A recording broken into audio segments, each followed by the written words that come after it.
Shalom, salam sejahtera. Jumpa lagi bersama dengan saya dalam renungan firman Tuhan hari ini. Mari kita berdoa sebelum membaca firman Tuhan. Kami mau membaca dan merenungkan firman-Mu ya Tuhan. Kami berdoa supaya Roh Kudus memberikan kami hikmat dan pengertian yang benar, supaya kami dapat memahami firman-Mu dan dapat melakukan dengan baik. Dalam nama Tuhan Yesus kami berdoa. Amin. Pembacaan firman Tuhan dari Yohanes pasal 16 ayat 8 sampai 11. Demikian firman Tuhan. Dan kalau Ia datang, Ia akan menginsafkan dunia akan dosa, kebenaran, dan penghakiman. Akan dosa karena mereka tetap tidak percaya kepadaku, akan kebenaran karena aku pergi kepada Bapa, dan kamu tidak melihat aku lagi. Akan penghakiman karena penguasa dunia ini telah dihukum. Demikian pembacaan firman Tuhan. Tema kita adalah Roh Kudus melahirbarukan.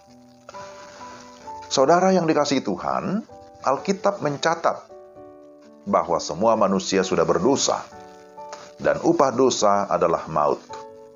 Semua manusia terlahir dalam dosa, jikalau kita membaca di dalam Mazmur 51 ayat 7. Dengan demikian, manusia sudah mati secara rohani, dan berada di bawah penghakiman atau di bawah murka Allah. Dalam kondisi seperti ini, maka tidak seorang pun menjadi anak Tuhan atau menjadi orang percaya dengan usahanya sendiri. Hanya dengan pertolongan Roh Kudus, seseorang akhirnya dapat insaf atau sadar akan dosa, mengalami pertobatan, mengetahui kebenaran, dan itu semua adalah karya Roh Kudus di dalam diri manusia berdosa.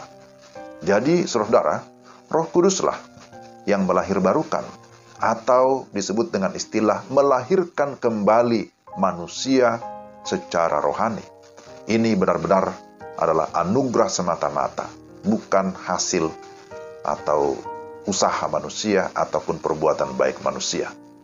Sebagai contoh, di dalam Alkitab kita menemukan seorang bernama Simon bin Yunus, yang kemudian dikenal sebagai Simon Petrus. Akhirnya dia insaf akan dosanya, percaya kepada Yesus dan mengikut Yesus. Kemudian kalau kita baca dalam Matius 16, ayat 16, ada pengakuan pribadi bahwa Yesus adalah Mesias, anak Allah yang hidup. Tetapi itu pun bukan karena kata orang, bukan karena dia memiliki pengetahuan yang cukup, tetapi Allah sendiri yang menyatakan itu, sehingga dia bisa memiliki pengakuan iman yang demikian. Jadi, saudara, Roh Kuduslah yang menggiring atau memimpin Simon Petrus kepada Kristus. Demikian juga kita sekalian. Jikalau saat ini kita mengaku sebagai orang percaya, sebagai pengikut Kristus, sebagai murid Kristus, itu semata-mata adalah karya Roh Kudus. Yohanes 16 ayat 8 yang tadi sudah kita baca berkata kalau Ia atau Roh Kudus datang, Ia akan menginsafkan dunia akan dosa, kebenaran, dan penghakiman. Juga di dalam 1 Korintus pasal 12 ayat 3, di sana ditegaskan bahwa tidak seorang pun yang dapat mengaku Yesus adalah Tuhan selain oleh Roh Kudus. Jadi, Roh Kuduslah yang berkarya di dalam diri kita. Dialah yang menginsafkan kita akan dosa. Lalu kita bertobat dan menerima Injil keselamatan, mengalami kelahiran baru di dalam Kristus. Saudara yang terkasih dalam Tuhan, hal ini penting kita pahami, bahwa kelahiran baru atau kelahiran kembali secara rohani, ini adalah karya Roh Kudus yang bersifat supranatural, dan ini hanya terjadi satu kali di dalam kehidupan kita.